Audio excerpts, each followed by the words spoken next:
5 sekawan, di Pulau Harta. Bagian 16. Nyaris celaka, Dick membuka kunci sorong sebelah atas dan bawah. Begitu pintu terbuka, ia dengan segera berlari masuk dan menepuk-nepuk punggung George dan Julian. Ia sangat gembira. Nah, katanya, bagaimana rasanya diselamatkan? Senang, seru Julian, sementara tim ribut mengelilingi mereka. George nyengir memandang Dick. Bagaimana kau bisa sampai di sini? Tanyanya. Dick menceritakan dengan singkat. Diceritakannya bagaimana ia menuruni lubang sumur. George dan Julian hanya bisa tercengang-cengang mendengarnya. Julian mengepit lengan adiknya. Kau ini hebat, pujinya. Benar-benar hebat. Dan sekarang apa yang harus kita lakukan selanjutnya? Kalau perahu kita mereka tinggalkan di sini, kita bisa berdayung kembali ke daratan secepat-cepatnya, kata George. Aku tak mau dekat-dekat dengan orang yang mengacung-acungkan pistol. Ayolah. Kita ke atas lewat lubang sumur, lalu pergi ke perahu. Ketiga anak itu berlari ke lubang sumur. Satu persatu menyusup ke dalam, lalu memanjat tali ke atas. Tak lama kemudian mereka sampai ke tangga besi. Julian memutuskan untuk naik satu persatu. Ia khawatir, kalau tangga itu tak kuat menahan beban 3 orang anak sekaligus. Tidak lama sesudah itu mereka sudah berada lagi di luar. Dengan gembira mereka memeluk Anne. Dengan air mata berlinang-linang anak perempuan itu menyatakan kegembiraannya karena bisa melihat saudara-saudaranya lagi. Sekarang kita harus bergegas, kata George setelah itu. Kita harus ke perahu, cepat. Sebentar lagi kedua orang itu akan sudah bisa datang lagi. Mereka cepat-cepat lari ke teluk kecil. Perahu mereka masih ada di tempat semula.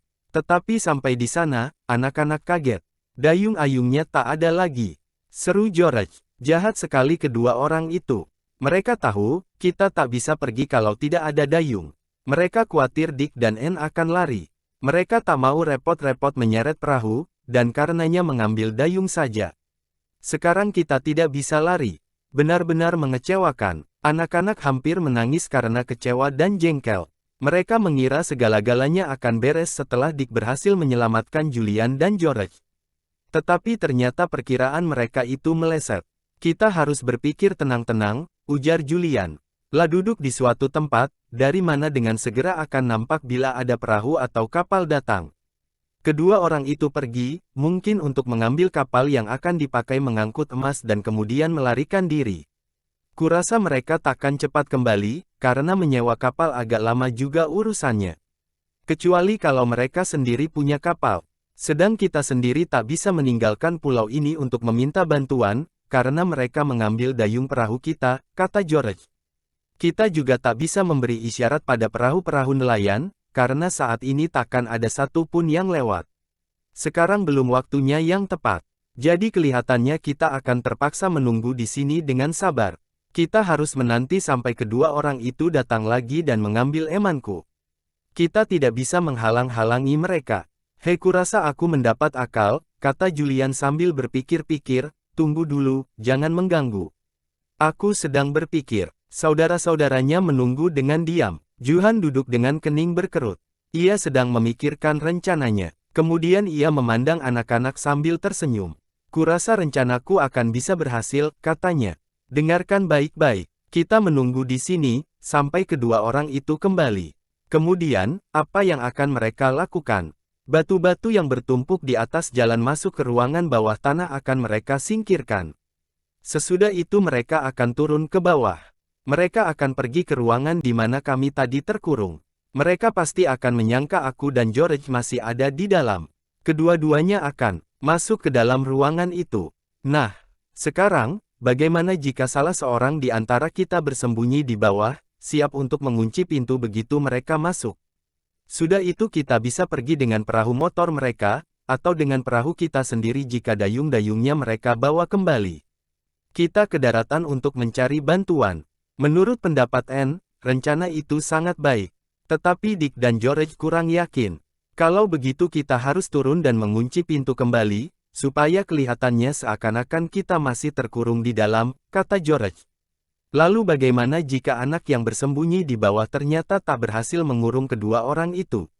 Tidak mudah menutup pintu cepat-cepat dengan kunci sorong.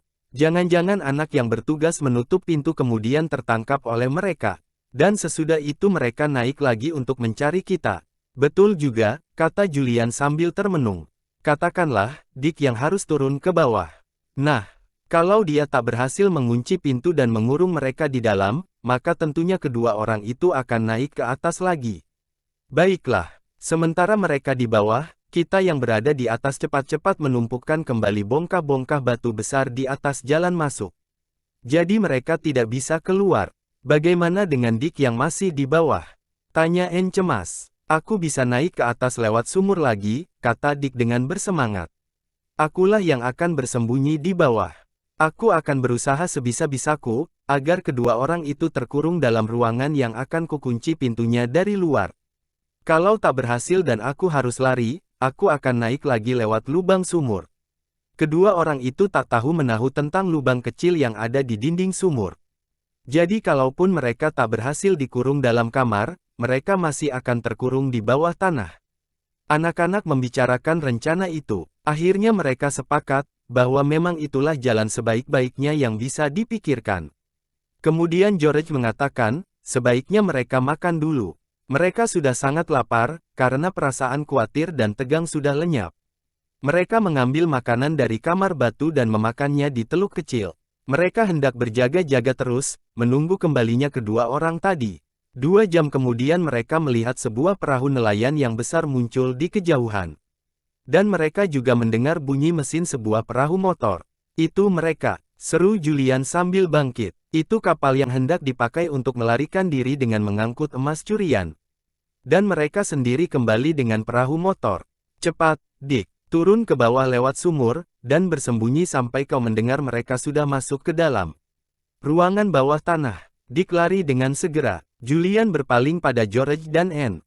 Sekarang kita harus bersembunyi, katanya. Karena pasang sedang surut, kita bersembunyi saja di balik batu-batu yang nampak di sebelah sana itu. Kurasa mereka takkan mencari Dick dan Anne, tapi siapa tahu. Ayo, cepatlah sedikit. Ketiganya bersembunyi di balik batu-batu yang keluar dari air pada waktu pasang surut itu. Mereka mendengar bunyi mesin perahu motor yang memasuki teluk yang kecil itu.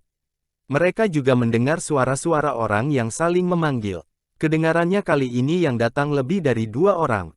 Kemudian orang-orang itu meninggalkan teluk.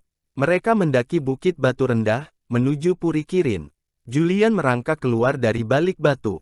Ia mengintip, karena ingin mengetahui apa yang sedang dilakukan orang-orang yang baru datang. Ia merasa yakin, saat itu mereka sedang menyingkirkan batu-batu yang ditumpukkan di atas jalan masuk ke ruangan bawah tanah.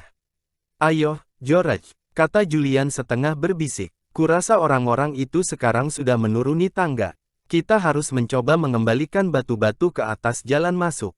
Cepat, George, Julian dan Anne lari menyelinap ke pekarangan. Puri, ternyata batu-batu yang menutupi jalan masuk sudah disingkirkan, dan orang-orang itu sudah tak kelihatan lagi. Pasti mereka sudah turun ke bawah. Ketiga anak itu berusaha sekuat tenaga. Mereka menarik-narik bongkah-bongkah batu besar. Tetapi tenaga mereka tak sekuat orang dewasa. Mereka tak berhasil mengembalikan batu-batu besar ke lubang yang merupakan jalan masuk. Karenanya mereka meletakkan 3 bongkah batu yang agak kecil di situ. Julian berharap, mudah-mudahan saja batu-batu itu akan sukar digeser dari bawah.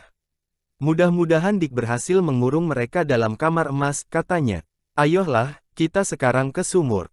Dick harus keluar lewat sana, karena tak bisa lagi melalui tangga batu. Mereka pergi ke sumur. Tutupnya yang dari kayu tergeletak di tanah, karena disingkirkan oleh Dick. Anak-anak memandang ke bawah dari tepi sumur. Mereka menunggu dengan harap-harap cemas. Apakah yang sedang dilakukan oleh Dick saat itu? Dari sumur mereka tak bisa mendengar apa-apa di bawah. Mereka ingin sekali mengetahui apa yang sedang terjadi di bawah tanah. Ternyata kedua orang yang kembali ke daratan, datang lagi dengan ditemani seorang lagi. Mereka bertiga turun ke ruangan bawah tanah. Tentu saja mereka mengira Julian dan George serta anjingnya masih terkurung dalam kamar yang berisi emas. Mereka berjalan melewati dinding sumur. Mereka tak tahu di balik dinding itu sedang bersembunyi seorang anak, yang sudah bersiap-siap keluar lewat lubang kecil apabila mereka sudah lalu. Dick mendengar langkah mereka lewat. Ia keluar dari sumur, lalu mengikuti orang-orang itu dari belakang. Ia berjalan dengan hati-hati. Tak terdengar langkahnya menyelinap. Ia bisa melihat cahaya terang, yang berasal dari senter orang-orang yang Berjalan di depan, Dick menyelinap lewat lorong-lorong pengap dengan hati berdebar-debar. Akhirnya, ketiga orang itu membelok, dan memasuki lorong lebar. Disitulah terdapat ruangan tempat emas tersimpan.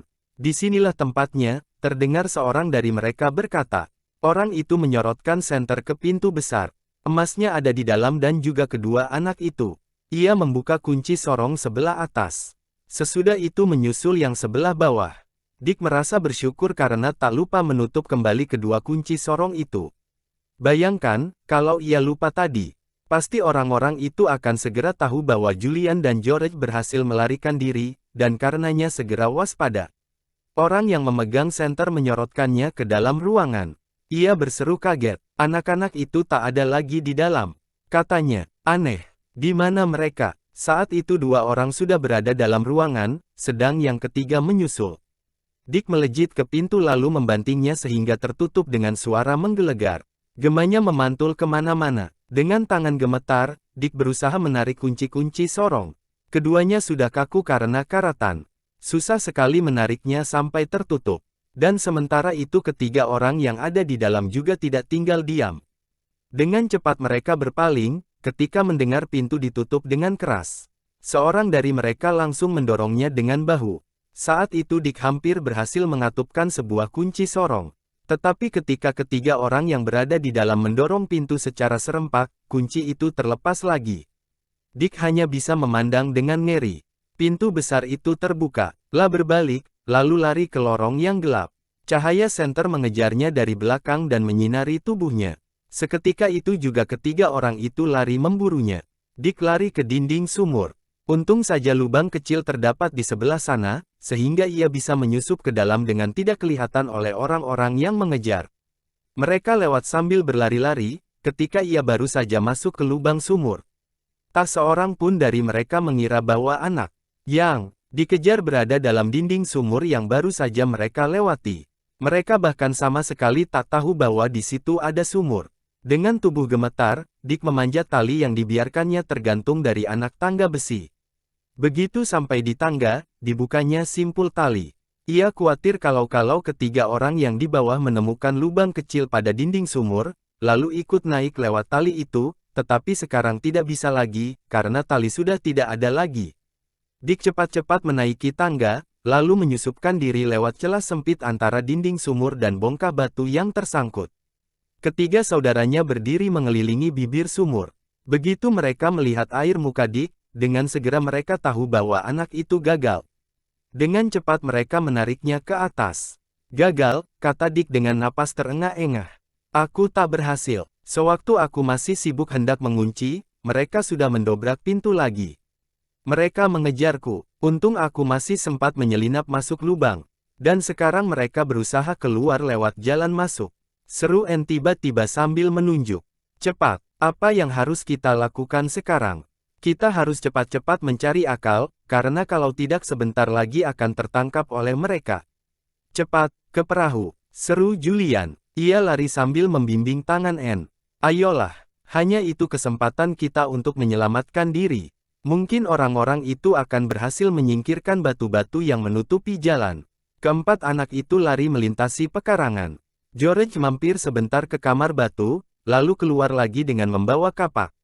Dick heran melihat saudara sepupunya itu. Tim lari mengikuti mereka sambil menyalak-nyalak. Mereka sampai di teluk kecil. Perahu mereka masih ada di situ, tetapi dayungnya tidak ada.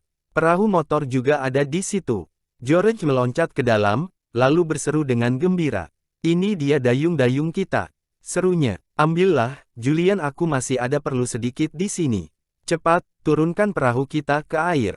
Julian dan Dick mengambil kedua dayung yang diacungkan oleh George. Sudah itu mereka menyeret perahu ke air. Mereka heran mendengar bunyi berderak-derik dalam perahu motor. Apakah yang sedang dilakukan oleh George di situ? George, ayo, cepatlah sedikit. Orang-orang itu sudah keluar. Seru Julian tiba-tiba. Ia melihat ketiga orang itu berlari-lari menuju ke bukit batu di tepi teluk. George meloncat keluar dari perahu motor, lalu lari ke saudara-saudara sepupunya yang tak sabar lagi menunggu. Mereka mendorong perahu air. Dengan segera George mengambil dayung dan mulai mendayung perahu dengan sekuat tenaga. Ketiga orang itu berlari ke perahu motor mereka. Sesampai di situ mereka tertegun. Ketiga-tiganya kaget dan marah, karena ternyata perahu mereka rusak. George bekerja tidak kepalang tanggung. Dengan kapak dirusaknya setiap bagian mesin yang bisa tercapai dan sekarang perahu motor itu tidak bisa dihidupkan lagi mesinnya. Mau dibetulkan juga tidak bisa, karena orang-orang itu tak banyak membawa peralatan. Anak nakal, seru Jake sambil mengacung-acungkan tinju ke arah George. Tunggu, akan kubalas nanti. Aku akan menunggu, teriak George membalas ancaman itu. Matanya berkilat-kilat karena marah. Dan kau juga boleh menunggu di situ. Kalian tak bisa lagi meninggalkan pulauku.